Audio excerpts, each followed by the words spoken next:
All right, so we're coming on. I think we're on already, but now, okay, it says starting, stream health, question mark. Now it says we're on. And we're on, everybody. I don't see anybody watching yet, but when this is recorded later and it's up, you will be hearing my voice and it'll sound kind of weird. Today we have David Wilson on, and he is the founder of DeadLights anthology, DeadLights magazine, and the offshoot Shotgun. And we have Gary Buller here with us as well. Hello. And David?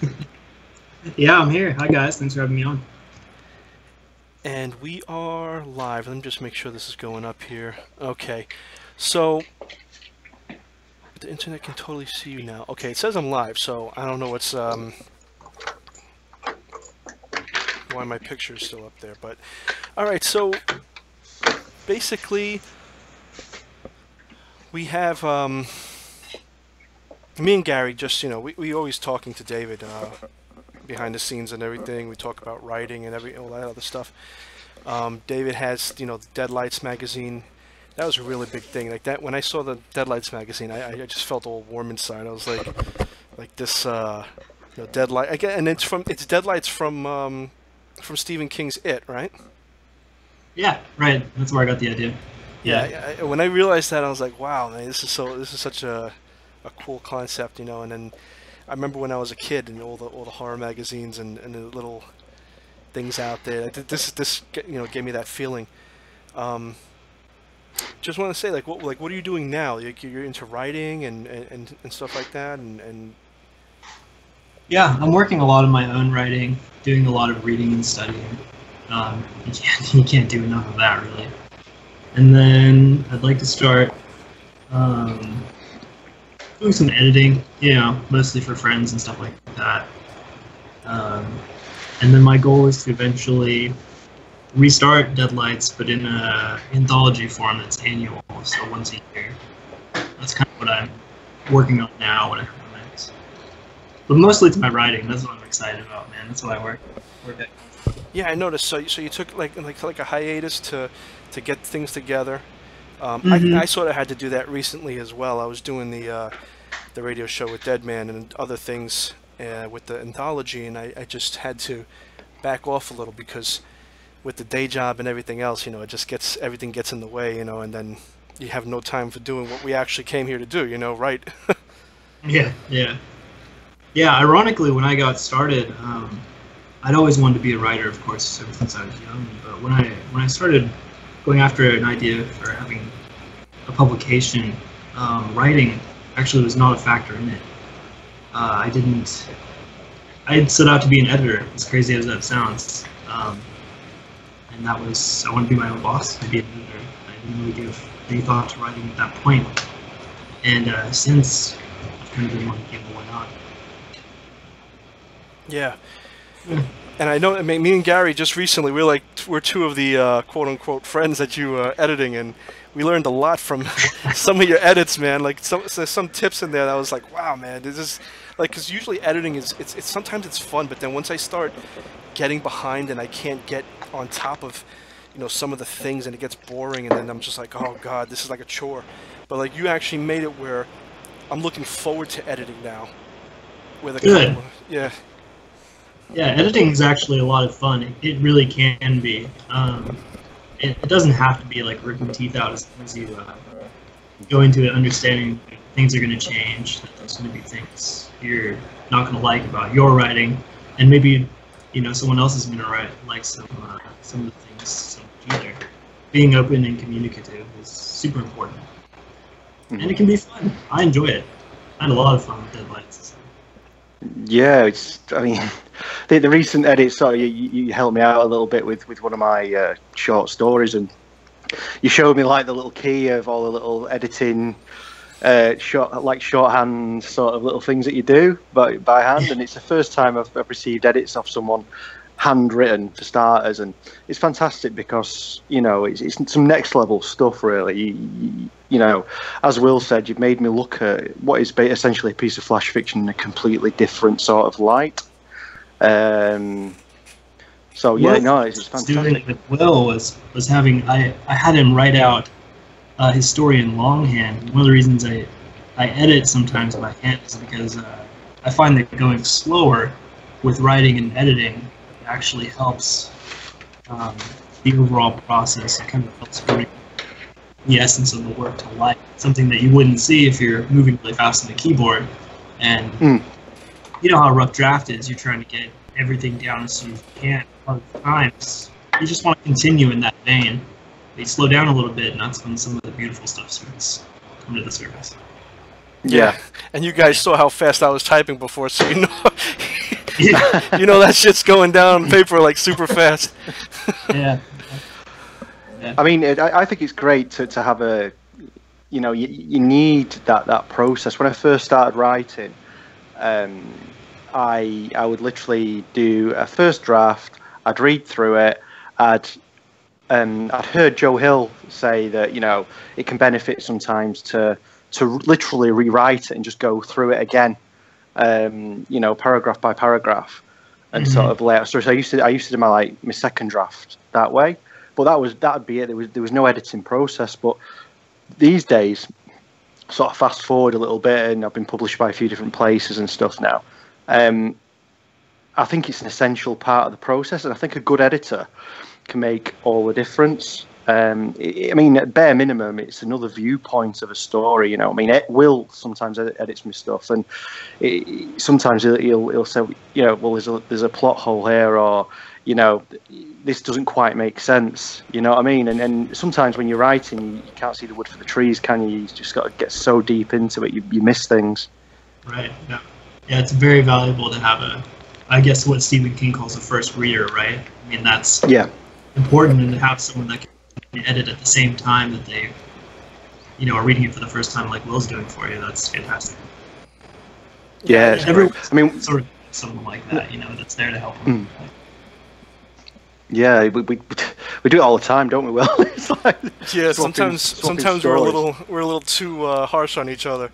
Like we really. Oh, come on. There was one time when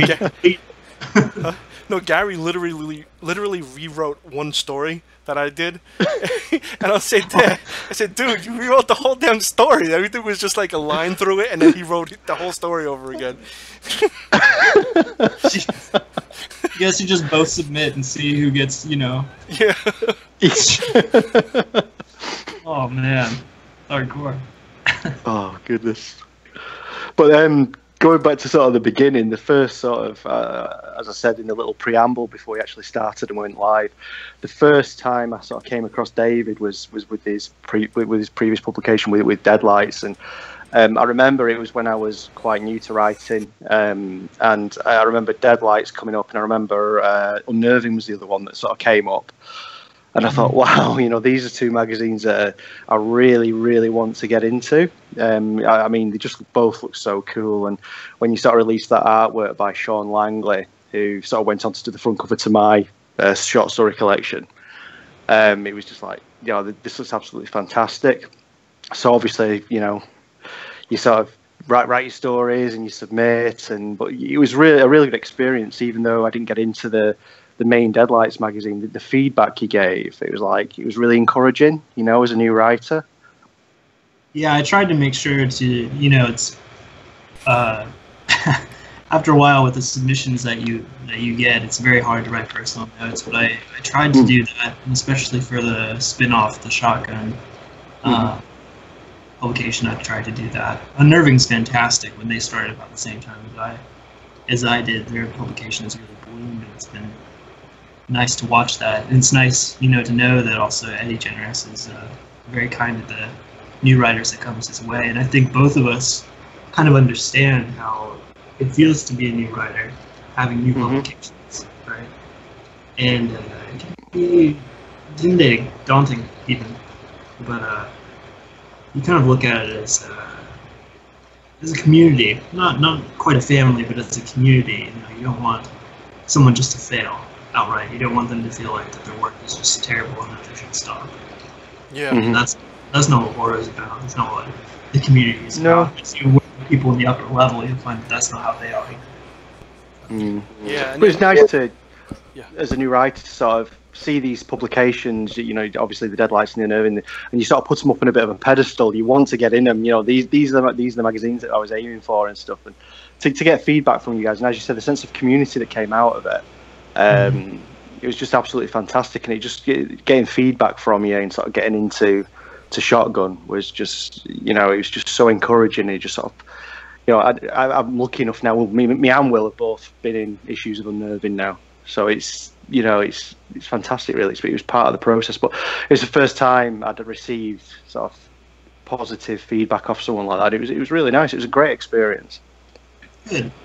I'm glad to hear that. Also, pleased to hear that Eddie's still doing what he's doing, and man, yeah, I'm glad both of you have gotten in.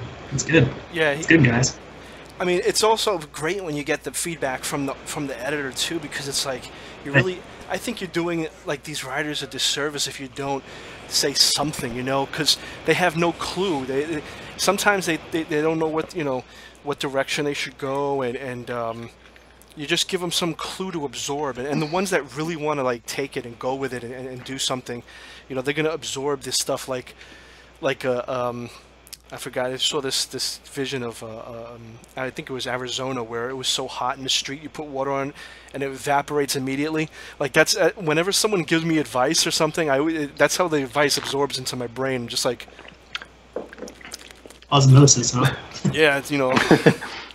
I mean, I understand how editors can't always give feedback. I mean, when you get like massive submissions, I can understand it's quite hard to sort of give feedback to everyone and stuff. Yeah. But it is nice when you do get it. Yeah, it's very difficult, and sometimes honestly the worst part about taking submissions is, well, for one, rejecting someone and not telling them why, because you have, I think we had up to like, God, I don't know, 3,000-4,000 submissions by the end there. Wow. Wow. Yeah, it was pretty nuts. And then the other thing that sucks is when you're putting together a publication, there's just certain stories you're looking for, and a lot of times you'll get this great story from a writer that you know you want to publish, but it just doesn't fit into your lineup that you have. You know, you can't have a whole magazine of your features, even if you get like 10 of them that are fantastic. And that's one of the unfortunate parts, is that when you give feedback, it's not that the story's bad, it's just simply there's no place for it. Yeah, and that's an important thing to know for a lot of these writers, that they feel defeated. It's just sometimes it's just not the material they want for that episode or issue or whatever. You know. Yeah. Well, I sorry, go on. No, I'm just agreeing. Yeah, absolutely. Yeah, I was going to say I had a very similar experience with very recently with a publication that I think Will entered. Yeah, Will worked a story for it as well. But I submitted to it, and I got an email back saying that it was added to the shortlist, but it wasn't. It was a very good story, and the editor really enjoyed it. It's just it didn't quite fit his vision for it, and that was kind of encouraging, you know. It was just a publication that had a Clive Barker story in it as well, and I really wanted to get into it because, you know, I'm in an anthology with Clive Barker, you know. It meant more than the payment. So I was like, yeah. But it was like. But it was nice to get the feedback and from say it was shortlisted, but ultimately it just didn't quite fit his sort of the mood of the anthology, and it was still nice to know that, you know. Yeah. Plus, we were in another one of his. I think it was the Halloween one. Yeah. Trickster's Treats. We had gotten in there. I think they wanted the word count as 666. It was so sick. It was like. Yeah, that's one of the worst feelings I think about someone who's a publisher, is, you know, knowing you have some talent there and then you simply can't use it at that time, you know. And you don't want to tell someone like, hey, wait till it's very tempting, and I've done it, you know. You tell someone to wait until your third publication out when you have room, you know, and that sucks for a writer sometimes, because now you've got a story that's been, you know, 3 months out. It's very different. More unsavory parts of working in publications. So when do you make a decision on a story, David? When someone submits a story to you, It's sometimes is it so bad you sort of give up after a paragraph, or do you plow through? Or I mean, if you're working with 4,000 submissions, how do you deal with that? That's a good question. It's kind of, it sucks because you can't give a story the proper amount of attention it deserves. One of the editors that I looked up to when I started was I can't remember his name on the spot, but he was the editor for Analog, which is a magazine. It's one of the big ones over here in the States for science fiction. And he reads every submission, basically, every single one. Wow. Yeah, which is nuts. I tried to do that in the beginning, and I continue to do it for the most part. You can recognize stories that have been given a first draft treatment, and that's it. You can recognize stories that have been given a second draft treatment, but no editing after a while. And then you do come to a point once you've read enough of them to kind of pick out the people who know what they're doing versus some of them that don't. And unfortunately, that is how you have to make your decision sometimes. Is when you look at some of the mechanics and you simply know that the writer isn't quite there yet in comparison to others. It can really suck. It can be a really hard process because you don't want to not read an entire story, but when you're getting thousands of submissions, it's very difficult to read them all. Yeah, sometimes just the what's that, the way they're set up. Like if it's not the right font, or it's like very hard to read.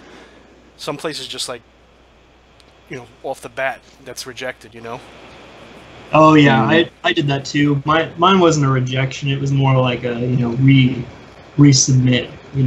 Check the formats and stuff. Yeah. You have to be careful with that. When publishers see someone sending, a story in the body of the email, and they ask not to. They'll consider that just as unprofessional as they would be, or they just say, "Hey, you suck for doing this," right? So there's kind of that the give or take. You really have to watch what you're doing when you're submitting, and then the publishers also watch what you're doing when you're submitting. So, yeah. Like I'll go over the freaking rules like 4 or 5 times as I'm submitting, just like, did I get this right? Okay, that's right. They want this kind of font. Okay, I think the editor you were talking about is Trevor Quaracci. He's the one before that. He had just retired. Oh, I see. Yeah, that's Analog Science Fiction, right? Science Fiction magazine? Yep. Yeah. He that guy, but he'd been editing for 30-some years, I think, maybe more, I don't know. Wow. So he probably is a speed demon. But I tried to do that, and at first I was able to do it because submissions were slow in the very beginning. And Shotgun, when I had Shotgun, I read every story that came through. I really enjoyed. So the Shotgun offshoot, how did that come about, and what was the purpose of it? Well, I recognized right away that there are a lot of beginning writers out there who are good, who show promise and talent, and who simply are not getting feedback from someone who actually knows what they're doing for the most part, right? So the idea was that I would start a publication that was an e-zine. It would pay every now and again. But the point was to go through and edit new writers, give them an opportunity to put their work out there, say I've been published, and kind of get their feet wet with the process. I think that's pretty important to do. And that's one of the reasons why I really like Deadman's publications, is because he really does extend a hand out to new writers, and he boosts them up, and that's real important, So there are great people out there doing that still, which is fantastic. But that's why I came with that idea. Yeah, Deadman, just by putting my story out there, it was literally the first thing I had published, so it sort of gives you that confidence boost and sends you on your way. There is a place for this sort of fiction. Like I said, writers who who are good at the craft. They're just starting out on the first rung of the ladder, and there's so many little tricks and tips and things to do with grammar and things to do with the way you write, and just things that you gain through experience and a little bit of time and a little bit of teaching. And but to get on that ladder, just to get a little bit of confidence, like you say, Shotgun was fantastic for that, as is Jesse for what he does over at Desmond's Tome, sort of with some of the newer writers, and it's good. It's a confidence boost, Yeah, that was some of my favorite stuff, is to work with new writers. When I worked with people who were, a professional level, like Bill Bronzini and Jack Kechum, I learned more from them, I felt like, half the time. There was a collaborative process going on, but I learned a lot from them. It was really nice to kind of be able to shift some of the knowledge down, to new writers coming in. It's really important. Wow. I'm glad Devin still does this. Yeah. So what was Kechum like to work with? Oh, he was fantastic. Honestly, I didn't I didn't need to touch any kind of story there. I was buying a reprint from him, but I interviewed him, and then he also gave me pointers on the contractual agreements that I had written up, because he was a literary agent before he was a full-blown writer. Yeah. Wow. And then we just had, some emails, some more personal emails, just checking up on one another. I would keep him apprised of the publication and show him some concept art. And he was just a real nice guy. I'm very excited that he's no longer with us. He's sort of like my first loss in terms of like writers that I really admire. Since I've sort of started out in the game of sort of submitting stories for publication, he's the first to pass away, and I was absolutely gutted. I remember I was sat on the bus on the way home from work, and I was literally listening to Off Season. Sorry, the Girl Next Door I was listening to, and it just popped up on Twitter, from his official Twitter account. I was like, my God, I was, stomach sank, but I'd only bought a book off Cemetery Dance the week before. His collection, is Gorilla in the Room or Gorillas in the Room, signed sort of limited. I think it was like a limited edition thing that he'd signed, and it literally came in the post like a week before he passed away. So it's just really strange, and as you know, I've had a great affection for him and his writing, Yeah, he's fantastic. It's very difficult. I think after DeadLights too, it's very difficult to actually shock me anymore. But The Girl Next Door, that really did put that kind of, the snap, that jolt into you. That's brilliant. Yeah. And he's gonna be missed. Oh, absolutely. Yeah, no doubt. And I've heard sort of plenty of stories like you've just told now of how he felt like a duty to encourage young writers, and he never used to turn people down. If they wanted a bit of advice, he was always there on the other side of an email, or a letter. And people like that are few and far between. It's just a big loss that he's no longer around.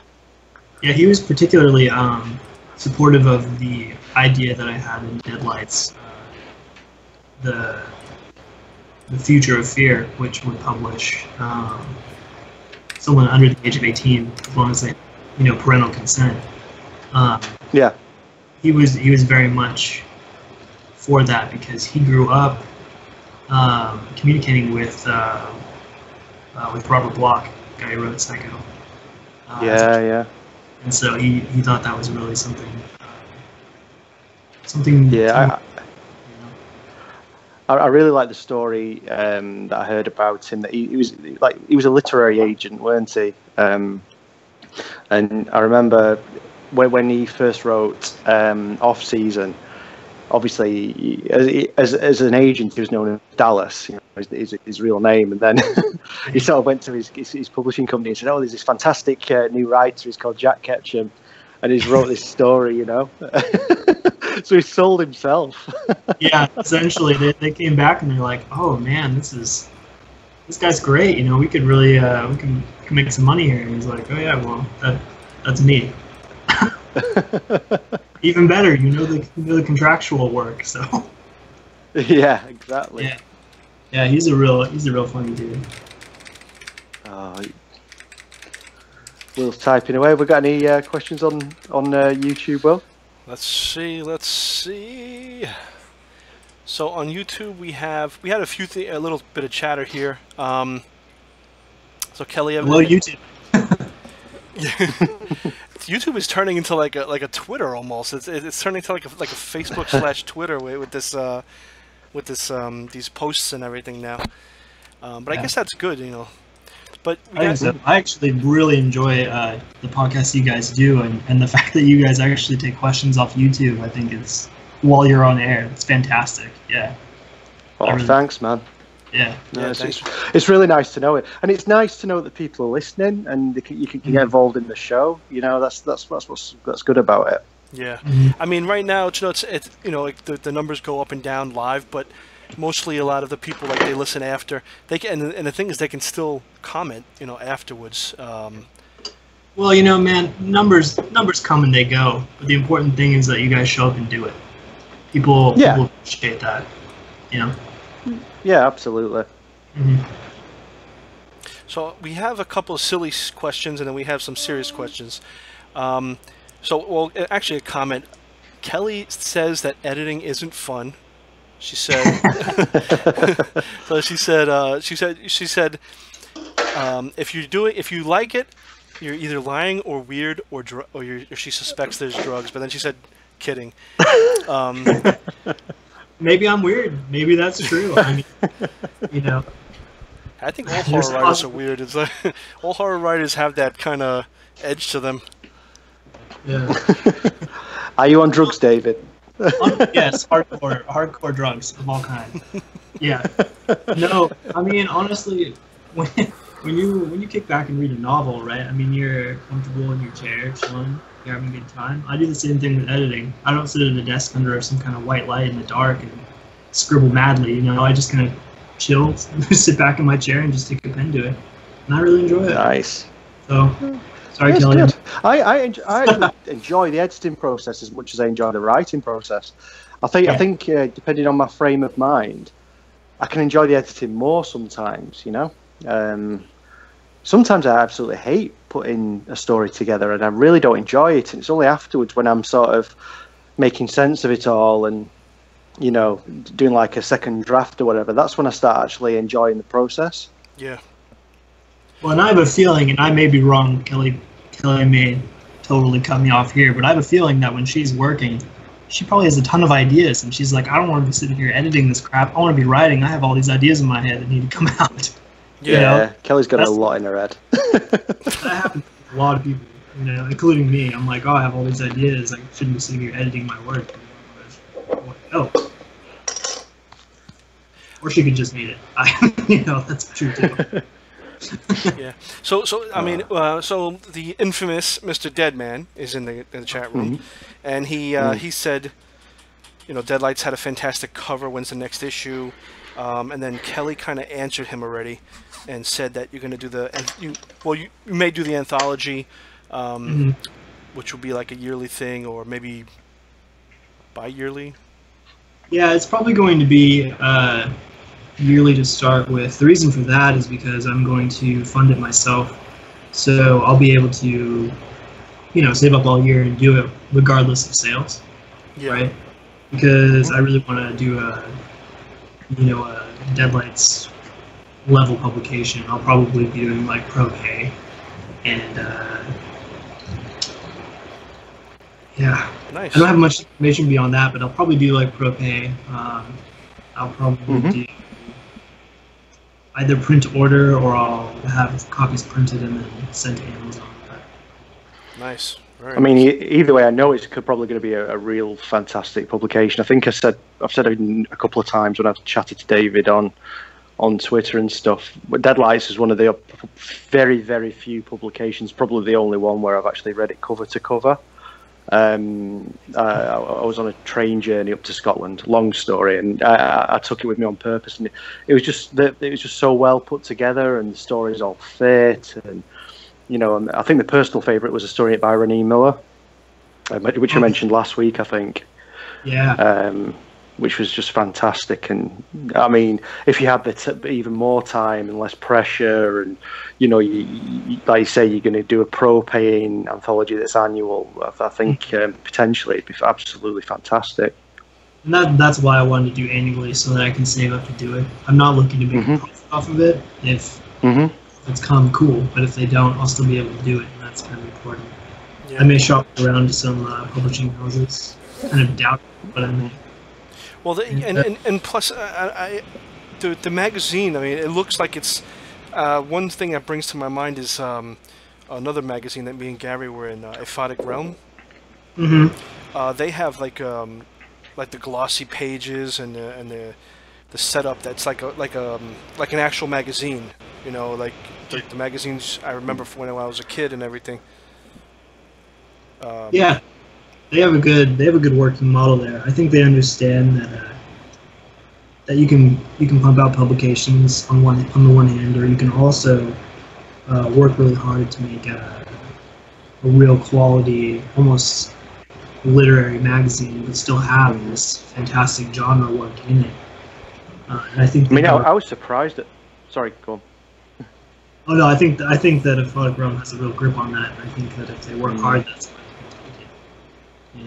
I was really surprised at the level of quality of Aphotic Realm, actually. Obviously for the love publication sort of thing, and when my copy first came in the post, it was, like Will said, nice glossy pages. It's full colour all the way through. The artwork is fantastic in there. For a follow the love thing. They also edit as well, having a copy like that's so beautiful. I mean, it makes you happy as a writer to publish there.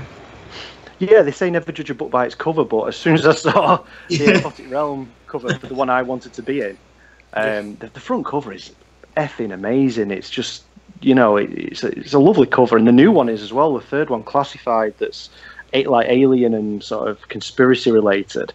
They really do invest some quality, time in the covers, and it just it really pays off. Yeah, they're doing good work, and I hope they continue.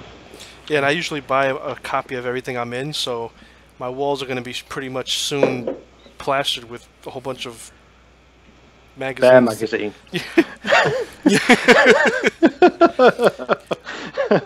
So we have we have a couple. It's gonna be like that.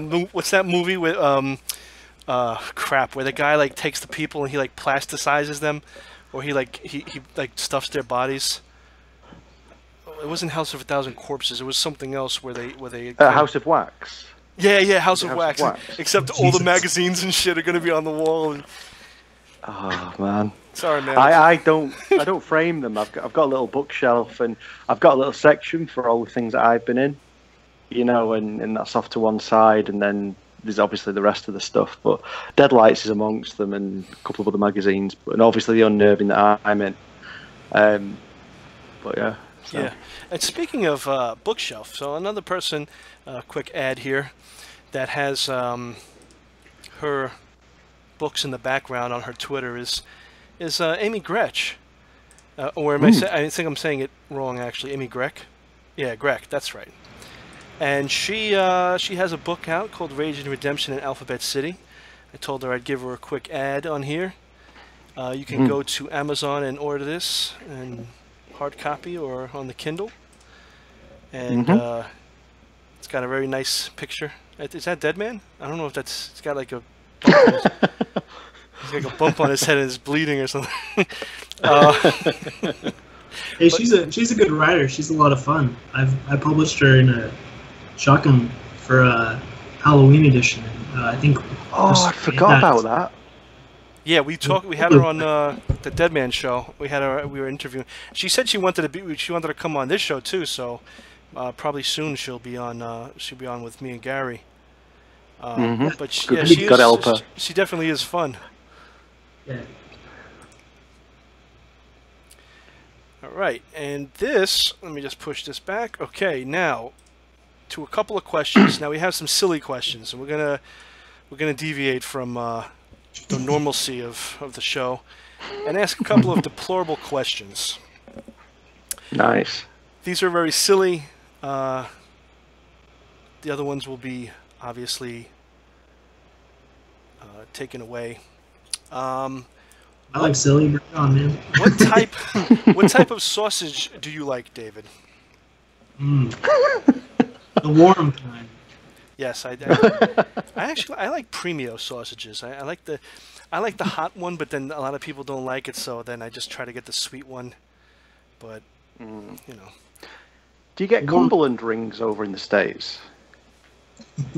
Hmm? Do you get Cumberland rings over in the States? I'm not even sure what that is. Yeah, is that like the one that's like a coil, like it's just like one long coil? Yeah, like a wheel. Yeah, Like, yeah. This. Oh.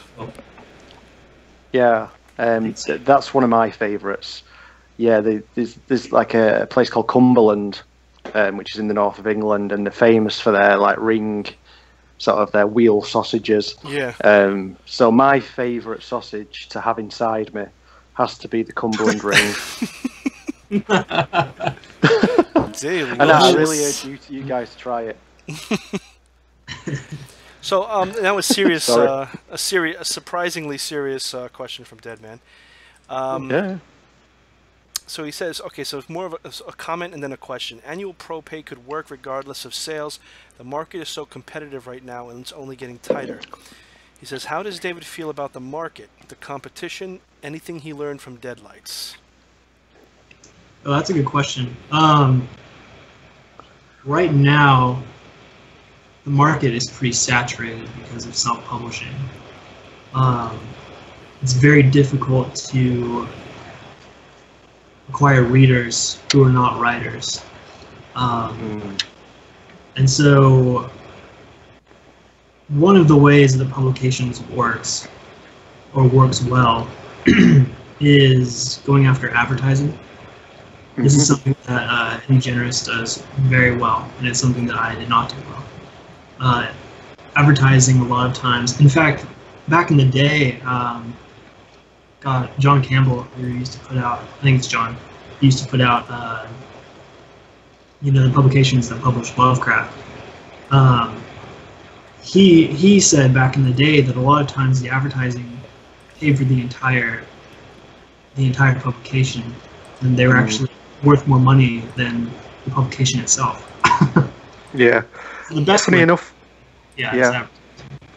Funny enough, on he does a podcast, Eddie. Another one. He does the interview podcast, and he does another one called Jiffy Poppin' Horror or something. It's called, which is like his sort of quote unquote fun podcast. But he was saying in that for Unnerving, he basically pays the authors sort of fees out purely out of the advertising, so he breaks even before the magazine comes out. Yeah, that's very important because right now competition is very fierce, but at the same time, you have to remember you're working within a community. It's not necessarily, it doesn't have to be a cutthroat industry. And yeah, Eddie has the right model there. Deadman's model works as well. In terms of competition, though, it's very difficult, especially for writers. Probably more so for writers to actually gain readers than it is for publication. There's just, a lot of times you'll hear from more professional writers. They'll talk about how they're going to publishing houses, but their advances are slowly getting smaller and smaller because there's just so much work out there right now, and a lot of it is psychological horror. It's not, a lot of it. There's those big famous ones that, like Stephanie Meyer, vampire stuff out there, but there's just not a huge market at the moment for a lot of supernatural work. No. And that's difficult. So that's why pro pay would be once a year, so that I could save up to it personally, because I'm not going to go out of my way to get ads to put in an anthology.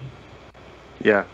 Can you see the market changing at all, or do you think it'll always be this way because obviously you have Amazon and Kindle and, you know, this self-publishing thing. Do you think it'll ever settle down and it'll be back to a point where, you know, it is a little bit more sort of less saturated, I suppose?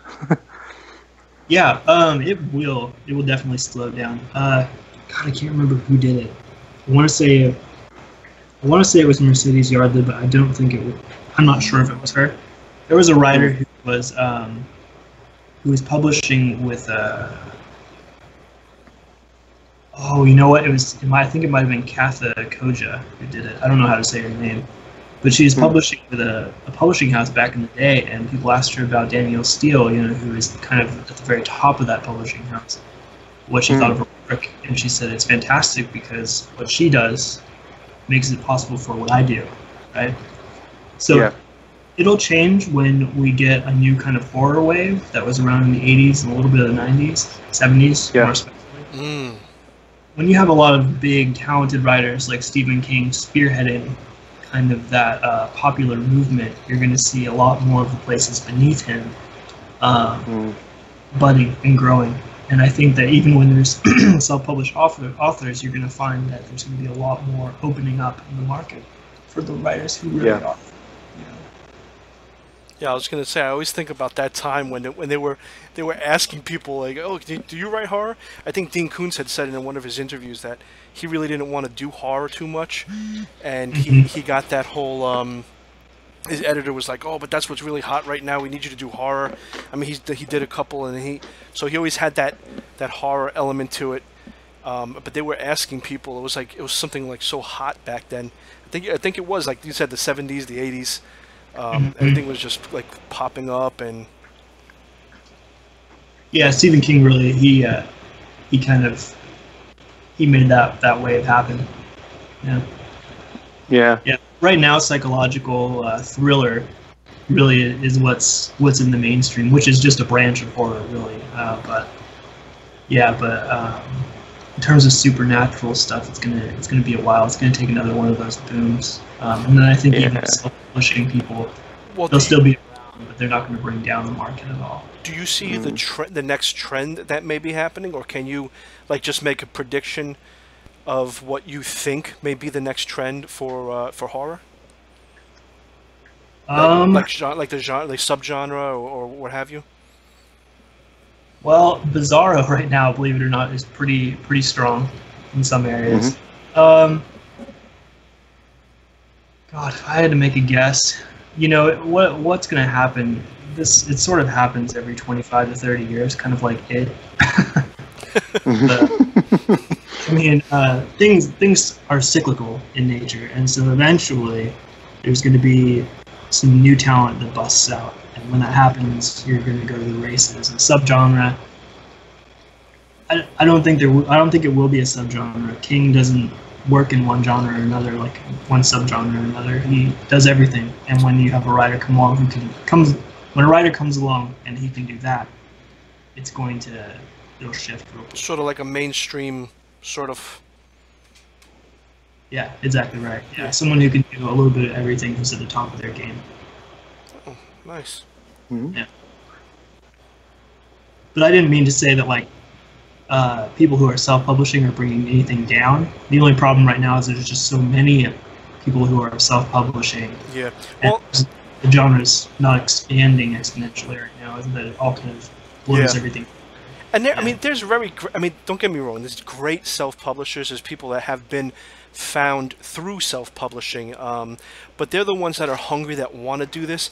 I'm assuming when you say there's a glut of self-publishing out there, I'm assuming it's the ones that they're just like, to be honest with you, I mean, they're just putting their stuff out. They just want to see themselves on Amazon and stuff like that. And I totally think that right now there should be some sort of a bar. I mean, even if it's, you know, they want to argue and say even if it's a low bar, just some sort of quality bar, because sometimes you get burnt on Amazon. You have a pretty picture, you get that book, and it's just terrible. And I'm not, like I said, I'm not insulting anyone, and that's why it's good. That's why I said before, it's good when editors give the advice, and they, especially if you're a hungry writer and you really want to do this, that advice is going to go a long way. But there are some people out there, I think, that are just like sort of taking advantage of the whole easy to get published thing, and then you get this reader that's, they oh, let me give this a chance, and then they do it, they get burned, and like, I don't want to read anymore. So now you lost someone that's willing to buy people that aren't totally mainstream, So I think that is sort of bad, that just anybody can get in, and there's really yeah. I've got to disagree with you there. I think it's fantastic that anyone can get in. The problem comes when, I think, like you said, though, that people don't get that feedback. Yeah. That's the problem. I think having self-publishing is something that's fantastic, and external forces right now is what's making self-publishing very difficult, like Deadman wanted to know, in terms of competition, right? But no, I don't think there should be a bar put on anything. I do think that it's very important that the actual writing, though, is something that's focused on, something you get feedback on, not like an Amazon review. You know what I'm saying? But an actual. Well, that's just the thing, though. Like if you're self-publishing, let's say you have like a short story, you self-publish it, it didn't go through any editors, you got the Amazon reviews, now you got this 1-star review, and you're like, oh, this is ridiculous. I mean, I've seen it. People I know, actually, they start arguing with the person. Sure. Oh, they get all insulted and this and that, and then it's such a long process to weed out the good self-publishers from the people who just want to just put something up and have never been. I think get argumentative because they really want to do well, Like they don't want to just throw something out there necessarily. They maybe do throw it out there like that, but I think that a lot of people really want to do well, and frustrated. I think the whole sort of, I mean, I have my own opinions on it, but I think the whole process of submitting to places and having someone approve a story, sort of validating your story, I think that that sort of acts as a bit of a filter in terms of quality as well. So, and then some of the people who self-publish on Amazon don't have the benefit of that. They're just throwing it out there. It's great that they feel that they can create something and get it out on a public forum. But I say, in terms of there's not that regulation of quality. No one's approved that. No one's sort of no one's turned around and said, yeah, this is good or whatever.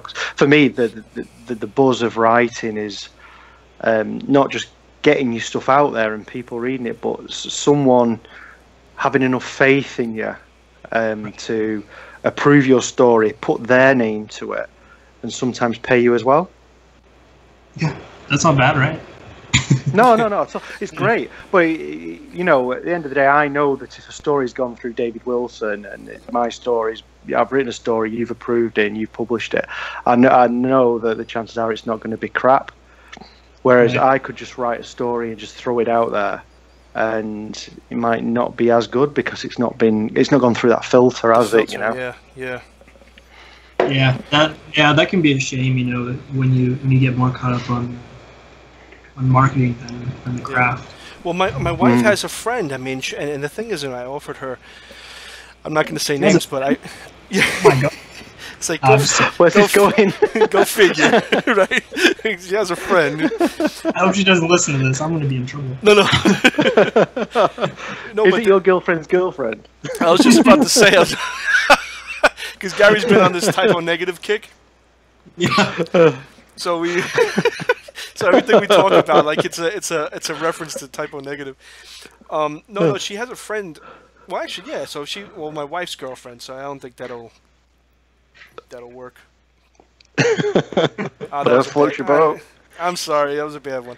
But no, but so she had a book out. I mean, it was totally unedited, totally, this and that. I offered, I wanted to help, I said, but even if someone just went through it, and this was a long time ago, even if someone just went through it and said, hey, this, you're doing a lot of this here, you're doing a lot of that here, this is, the grammar, the spelling, you know, just a little, just something, just like Gary said, the word he uses, filter, just some filter to go through. But I actually know personally people that are just putting the books up. Like they're not even sending it to an editor. They're not even asking, as Stephen King says, a constant reader to read it and give an opinion. And it's I don't know. I mean, it's I definitely agree that it's great that people can get their stuff out there, but I do think that they're not really doing it justice. And then I guess you can always look at another point of view where you got the writer who has the quote unquote talent, and he's gone through all these loops, these hoops to get his stuff out. He's been to editors, and he's been accredited by top people in the industry, and then you got the readers going, and he's probably looking and going, yeah, I probably do want these people to fail, because if they fail, my thing is going to be that much better.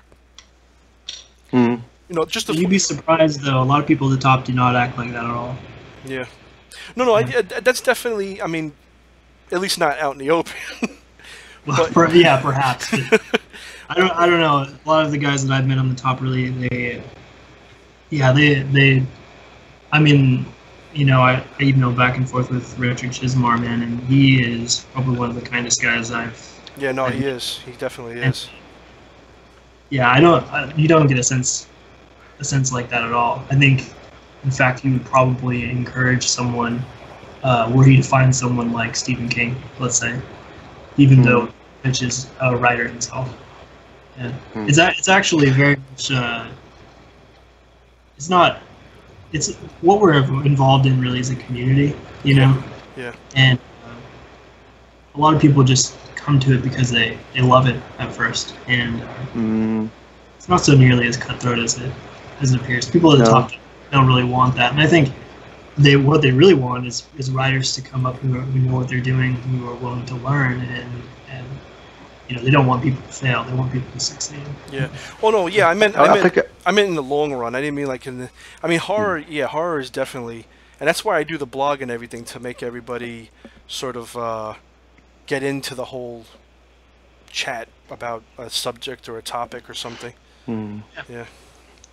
I think I said last week, or maybe one of our first episodes, that the community, the writing community, the gap between the bottom and top is minute compared to other sort of branches of the entertainment industry. Sort of like if you're an aspiring actor, Tom Cruise is just unattainable. If you're an aspiring singer, then I don't know who's particularly famous at the moment. Lady Gaga is unobtainable. She's beyond that. But in the writing community, it is a lot closer. We are a lot close knit than them. Like you mentioned, like Richard Chismar, and my favourite sort of British author who I really look up to and I admire is a guy called Adam Neville, and he wrote a book called The Ritual, which has recently been made into a film, and it's a very good film. I talk to him on Facebook. I can message him at any time, and he always responds.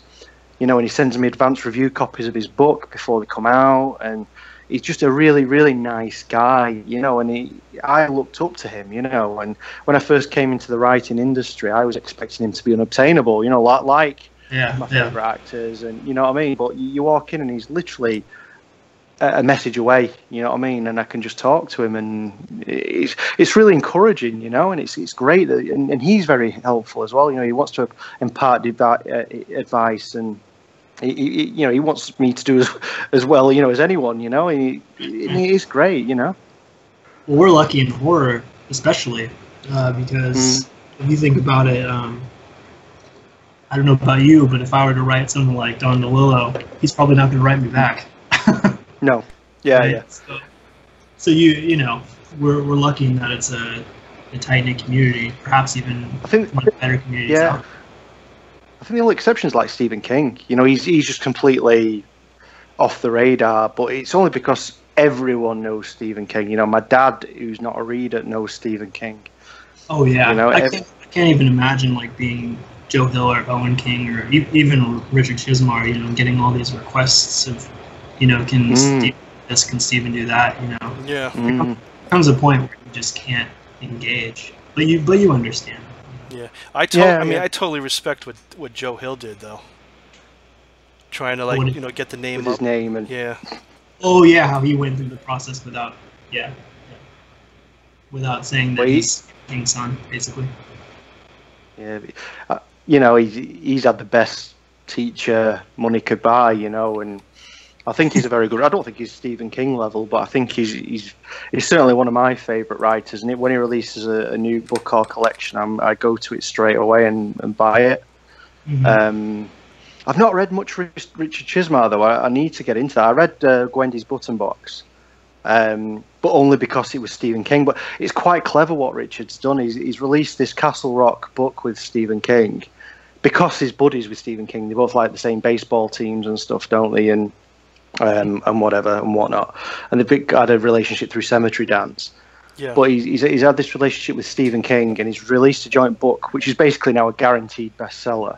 And then he's gone out and released Widow's Point with his son, Billy Chismar. So now he's put his son on the radar because everyone's going to read a Chismar book now because that's the guy who was with Stephen King.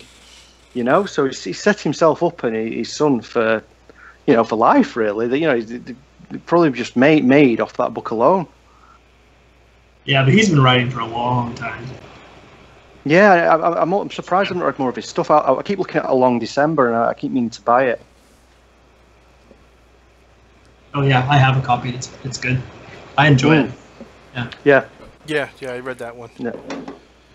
And Joe Hill too. I do the same thing. I buy most of his stuff. Yeah, same here. I've got like literally all his books signed. He's quite an Anglophile, he loves coming over here. So he's been on tours here like 3 times. He loves England, and I think we were the ones to sort of put him out there first. So he's got a bit of a soft spot for us. So yeah, I've met him 3 times, and it was amazing. The first time I met him, it was at like a bit of a book reading, and there was like 3 other authors there. They're sci-fi authors, and I hadn't heard of the other ones, I must admit, but they were fairly popular. And after they had this talk, there was a massive long queue sort of stretching out to get the book signed. And I said to this assistant, I said, "Oh God, is this for Joe Hill?" Thinking it was for Joe Hill. And she turned around and said, "Oh no, this is for such and such a body, the sci-fi author." He said, "Joe Hill's over there in that corner," and he was literally just like one person in the line to talk to him. So I ended up sort of having a good conversation with him and stuff. And That's lucky. yeah, he's a really nice guy, and he's got a dinosaur pencil case. Who knew? Yeah, man. People at the top like that, they don't want the writers beneath them to fail, and that's just not. Yeah, Yeah.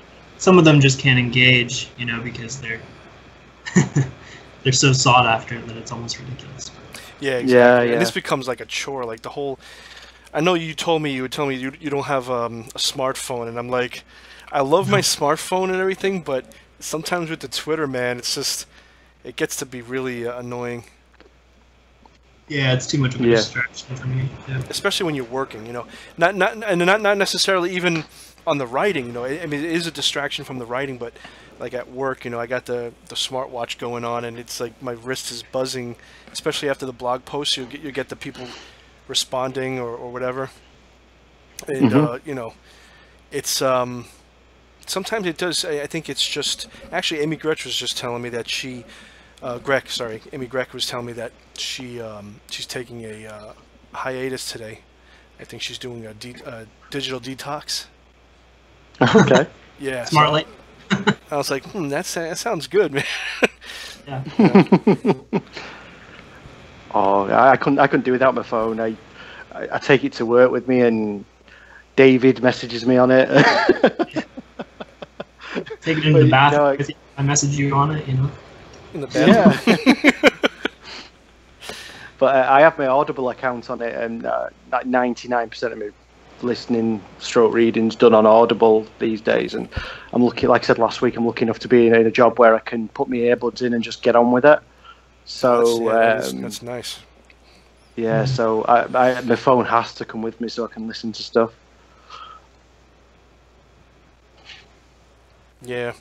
I mean, my phone has got the Word on it. I'm doing all the editing while I'm on the train, and all this other stuff. And sometimes I think that sometimes it makes it, mentally, you don't want it to become too much of a chore. You want to have that, because it's not supposed to be a chore, but writing's supposed to be a fun thing.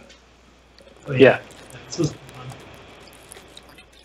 fun. And David's made editing a little funner. Good. Oh yes, we like David. Hopefully I can... So I'm looking in the chat room here, and I think Deadman scared everybody out of the chat room because it's only him posting, except for Kelly. Kelly's at the beginning, and then she kind of just gave up, and he's just throwing all these questions around. He's throwing his stories, names, and now he says, "Don't blame me." That's like a Guns N' Roses song. But yeah, I mean, we got the carousel going. I see Gary up there with Joe Hill, actually on the YouTube. I know, David, you said your YouTube isn't up right now, but later you'll see the picture. It's like Gary hugging. Well, not hugging, but it's like a side hug. Like it's one of those picture moments. Yeah. Oh, me and my friend Joe. Yeah. Right. Yeah. I've actually got my hand right up him, and I'm working him like a puppet. Here's a good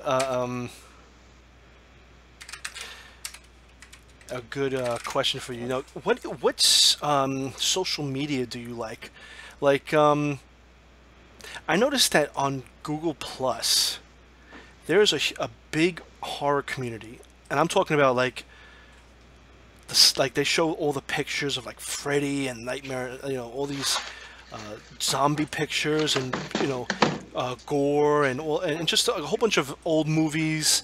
And I noticed that I'm trying to figure Google Plus out because I haven't really gotten to the point with them that I understand it like Facebook and Twitter. Actually, I understand Twitter a lot better.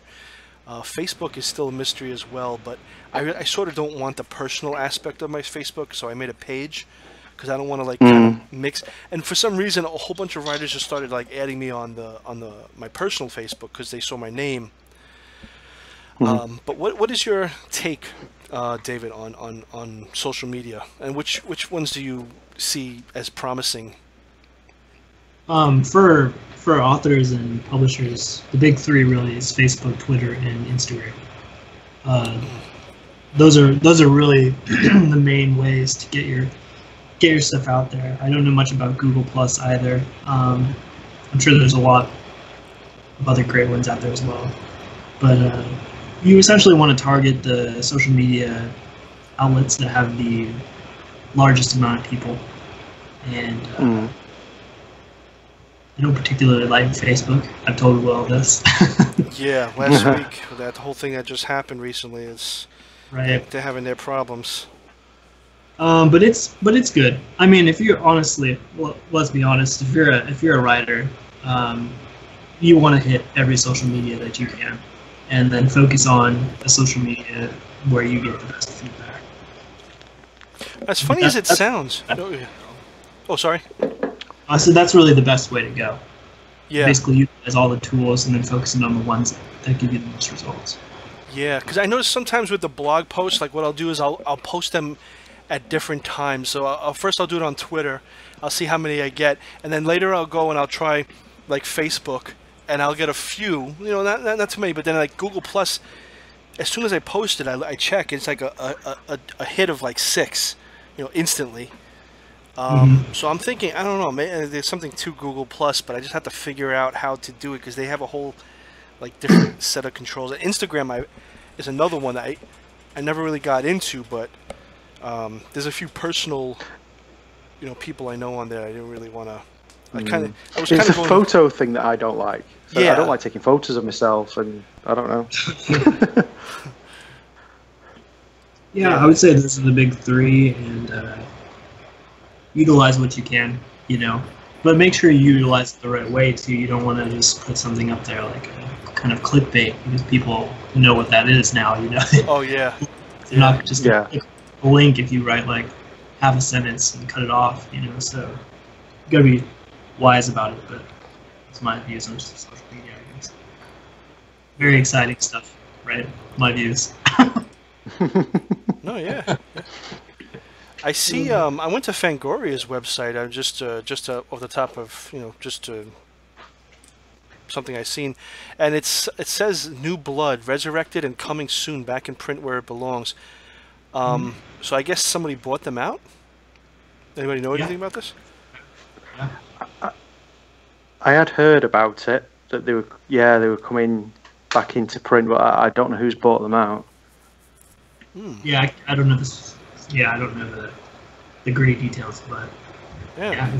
What magazines do you subscribe to, David? Just out of interest, do you have any go-tos? Oh, that I subscribe to? Yeah. Let's see. Yeah, I do Cemetery Dance, Ellery Queen Mystery Magazine, Asimov's magazine, Analog. I had a subscription to Unnerving. I'll probably be renewing that. And then, what else did I have? I think, I don't know if I subscribed to Evolution Z, or if I just, a lot of times I'll just kind of buy individual issues and check up on them, like Nightmare Magazine. I like Nightmare a lot. And I'll kind of check in with them every now and again to see what they're doing. Yeah, that's kind of where I'm at, I guess. Cool. Black Static. I'm sort of. I bought a couple of their issues over here in England, and I'm tempted to get a subscription, because they're quite good. They're like a dark. Sorry. They're also quite good. Yeah. Yeah. So I'm thinking of sort of Cemetery Dance is another one that I buy the odd issue of. We have it's quite hard to get hold of outside of the States unless you subscribe. Otherwise, the postage is just ridiculously expensive. So, I get the odd issue of Cemetery Dance. That's about it, really. A lot of it's just digital. I subscribe to Unnerving digitally, and I listen to a lot of the podcasts, like sort of Nightmare, The Dark. And things like that, which are free, which is pretty cool. So, yeah. So, what do you subscribe to, Will? I usually just get them each issue. As and when. Yeah. Yeah, and then I mostly do it through Kindle, because it's just the easiest for me to not have to be carrying around a whole bunch of magazines with me and stuff. I like Cemetery Dance, Unnerving, Aphotic Realm. Got some. Do they do that digitally? Can you get Aphotic Realm as an ebook? Yes, I think most of them you can. Wait, actually, let me check right now. Yeah, because I know they were having an issue with uploading it at one point. Let me see if they worked at it. Yeah, it's pretty important to subscribe to magazines and buy them when you can. As writers, to keep up on what they're doing. So if you want to... Yeah, you spot the current trends as well, and what's quite popular at the moment, and it's good for ideas, I have my own opinions about literary sort of horror, but despite my sort of reservations about some of the stories, it does give you ideas. It gives you a platform to sort of, base your work on. I think Joe Hill sort of said that, everyone sort of basically plagiarizes the people they're reading in some way. You take something from everything you read. And I think, as you say, it's quite important to keep up with current events and keep up with what's on the sort of the bleeding edge, I suppose, of horror literature, Yeah, definitely.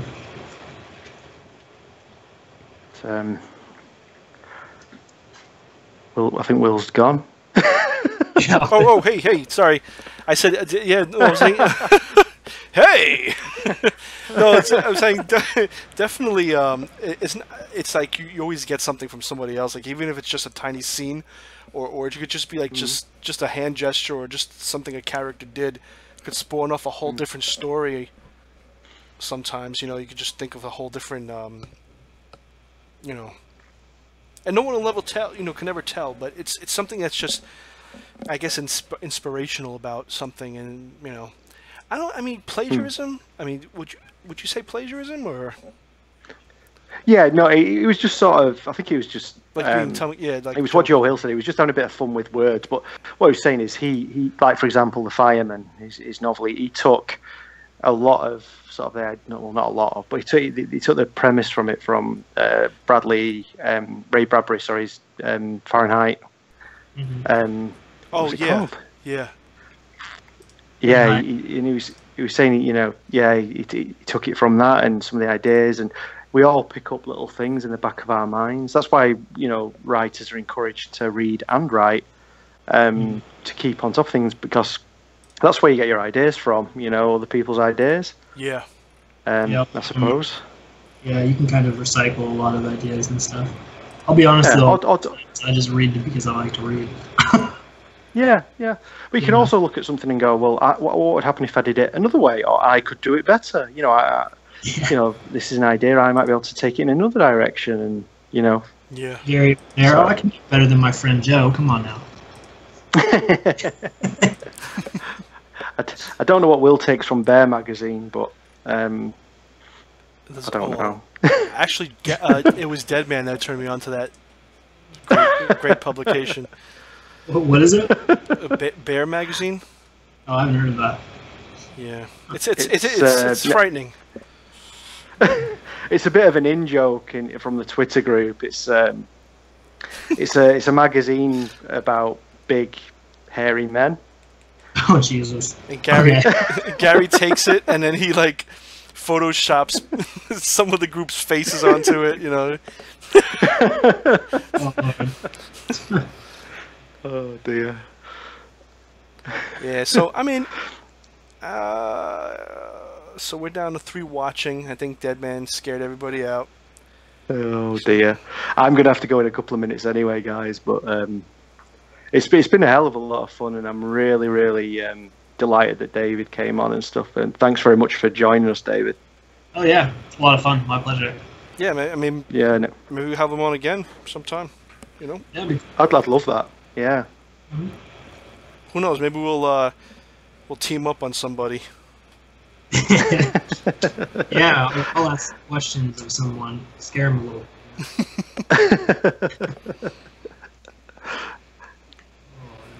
Let's see. Let me just see one thing. If oh, look at that, Deadman always blaming me. Oh, hey, you know what? I've got a good question for you two writers. You ready? Go on. Sure. Yeah. What do you guys think of freelance editors for hire? What are your opinions on those? I'm very curious. So basically, Not because I want to be, paying- just interesting.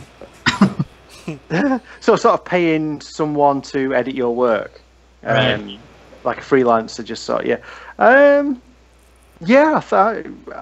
all for it. I've explored the idea of using freelance editors before.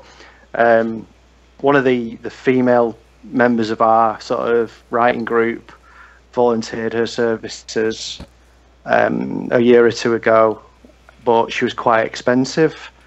And you've got to sort of work out in your head what's it going to be worth to me, because for my story to be cost effective after her editing it, I'd have to say like a pro rate, and that always doesn't work out. So I've explored the idea, and recently one of the guys from Aphotic Realm sort of volunteered his services as well, as an editor, and I but I've not had the opportunity to sort of work with him yet. But yeah, no, I think it's a good idea. I mean, if there's someone with enough talent to help you, and it's going to improve your stories, and the price is right, then I'm all for it, But if someone's going to turn around and say, yeah, it's going to be $100 for me to edit this 5,000 word story, then it's like, well, unless I sell it at a pro rate, which I'm, at this stage of my life, it's not at this stage, sorry, of my career, it's not guaranteed. Then, it's not really worth it. But no, I think that it's a good call, How about you, Will? What do you think? I'm glad Gary changed that from life to career, because like when he said life, I don't know if anybody plays video games, but there's a part where Solid Snake, when he realizes how old he is, he's just like, I was like, oh man. And then he said career. I was like, oh okay, I got my life back again.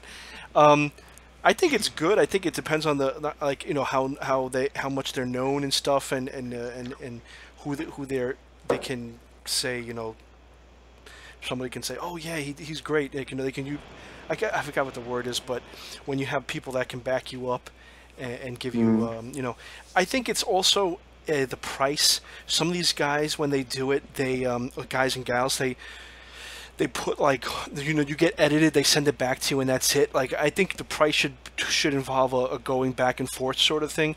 So you know, like a completion, you know. Maybe a couple go backs, you know, just like, okay, you got the edits, you implied, you know, you put them through, you send it back to the person, they look it over again, and maybe that's the final one that they send back to you. But that can always be incorporated. The price can, you know, that can be incorporated into the price.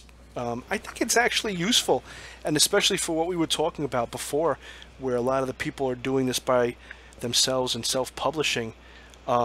You know, I think it definitely could be something useful for people who can't go the you know, the traditional route. I think Eddie or Nervin, I think for $12 he does a. I don't know if it's an edit or just like a feedback thing, but he provides some sort of service, I believe. Oh, like a opinion sort of. Yeah, like you know, I remember a while ago I read someone who, I think it might be from Gamut or something, Gamut magazine, and you know, for a certain amount of money they'd give you feedback, and it was basically a form with like, you know, too many passive sentences, too much flowery prose, blah blah blah. You know, they sort of ticked off what was wrong with it or what was right about it, and gave you like a tight sort of opinion on it. Yeah, I think it was David Thomas, right? David Thomas was that Gamut magazine. Yeah. Yeah. And I thought, you know, I heard that was going, that he wasn't doing it anymore either. But like, I'm looking at the website, and it says you can still subscribe and everything, unless it's an annual subscription to 12 books. It looks like you can still subscribe to it. So I don't know if they didn't just weird. Yeah, if they didn't update it, or maybe it was just something that was going around that wasn't true or something. I don't know. Yeah, I thought they'd gone belly up. Yeah, it looks like they're still going. But I could be wrong. Maybe, you know, I'm not positive, but it looks like they're still doing it here. Oh, Richard Thomas. Sorry, Richard Thomas, not David Thomas. Why, is it something you're thinking of doing, David? You thinking of becoming a freelance editor? Probably not. Just because I want to focus on my writing, and then if I do an annual, probably no, probably not. Not except for friends, you know, here and there. But you are good at it, man. You know, I'm not just saying that. You know, you could make some money out of it, you know. But let's say if you want to concentrate on your writing. Yeah, I wanted to do that. No, I was curious because when you're running a publication, a lot of times when you're getting high volumes of you know, stories and work, some publications will hire out. And so I was curious what you guys think about people that not only just do freelancing for self-publishing, probably self-publishing people should definitely take advantage of it. Yeah. Oh, absolutely. Yeah. But I was also interested in what you guys think of publications that hire out. Instead of doing it in-house. Oh. Well, you know, I mean, I guess it's sort of that kind of thing where if you're a publication and you're... I mean, I guess they'd have to give you some sort of a bulk rate, because there'd be a lot of... I guess you're picking the story, and then you're going to send... Let's say you have 8 stories in a magazine, then you like just send it out to a place. So they have to give you like maybe they give you an 8-story rate. Or if you start getting to know that person, like, but then you might, at that point, it might be so much that you might just want to put them on, you know, get them on the team or something, or give them a salary or something like that. Right. Yeah. Yeah. It's interesting. I always get a little wary sometimes of more independent editors. Usually when you find an editor within a publication, the people in the publication have vetted them, and so they're usually, they're not bad. Sometimes they get really individual editors. Yeah, I've actually heard I've heard a few instances where someone was burned. Manuel Tapia, he was actually burned. He said with one person, they kept him his story for a year. Oh, jeez. Wow. Yeah, I mean it turned out well, the story and everything, but to have it for a year is like. Yes, that is some weight in it. That's too bad. He's a good guy too. Yeah. Yeah, it's cool. Tapia is. You don't want to run into someone who doesn't really know what they're doing, and you end up getting burned. Well, that's why there was a great site called Predators and Editors, and I know they were making a comeback, or they were asking somebody if they wanted to, I guess, take over. And they, I don't know what happened, because let me see, the site is still up, it looks like. Predators and Editors have taken on some new staff, new volunteers, and we've moved to WordPress to boot. Things are going to change slightly. Oh, so it looks like they're coming back. Oh, cool. What was their function? Were they? Well, so you can go to them and you can plug in a like an editor, or you can plug in a publication or any place, and they'll tell you if they're a scam, or if they if they charge a lot, or if they're a good price. It was just a great place to go to before you send out to like an agent to see, because there was one place when I was younger I sent out to an agent and they kind of wanted to scam me, and then afterwards I remembered the site. I went there and it said that they were a scam. They held on to your. They'd say that they were doing first they charge you for your editing, and then they hold on to your story for like 6 months to a year. So you can't really, you sign this contract. You can't send it out to anybody else.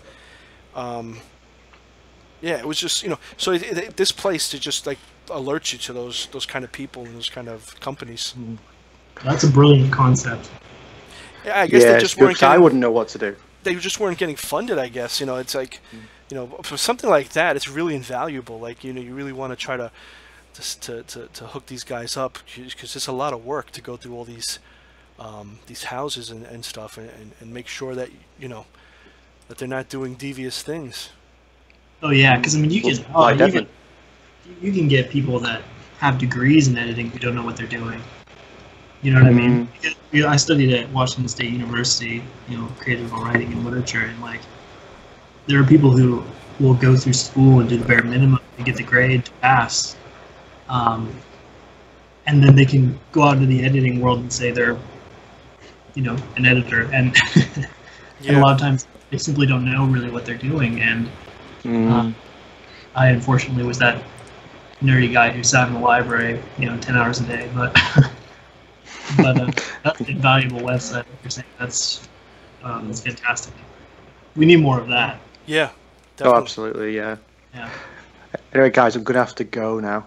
Yeah, I think I kept Gary past his bedtime. Yeah, I know. I've got a cup of hot cocoa waiting. Oh man, it's like almost 11 by you, right? Bunny slippers. Yeah, it's like 25 to 11. Damn, I gotta go start cooking too, because I at least need an hour for what I'm cooking. So, go on, what are you making today? I'm making stewed Puerto Rican stewed beans and nice steamed chicken. Lovely. Yeah. I'll get on that plane. I'll be over soon. Yeah, I'll fly over there and eat. I'll save you guys a dish. Oh, Well, guys, fantastic. thanks for having me on. I really appreciate it. Yeah, no, once again, thanks so much for coming on, David. It's really appreciated. Your time. It's been really interesting as well to look at it from a different perspective, the other side of the fence, so to speak. And now I'll be chatting to you on Twitter later on, probably. Cool. Sounds good to me. Yeah, cool. Great Take wealth care, of man. definitely a great wealth of knowledge. Yeah. Mm-hmm. Thank you. Absolutely. All right, guys. I'll Soon. I like I love this messy ending. yeah. Talk to you later, guys. See you. Talk to you in a bit. Bye. All right.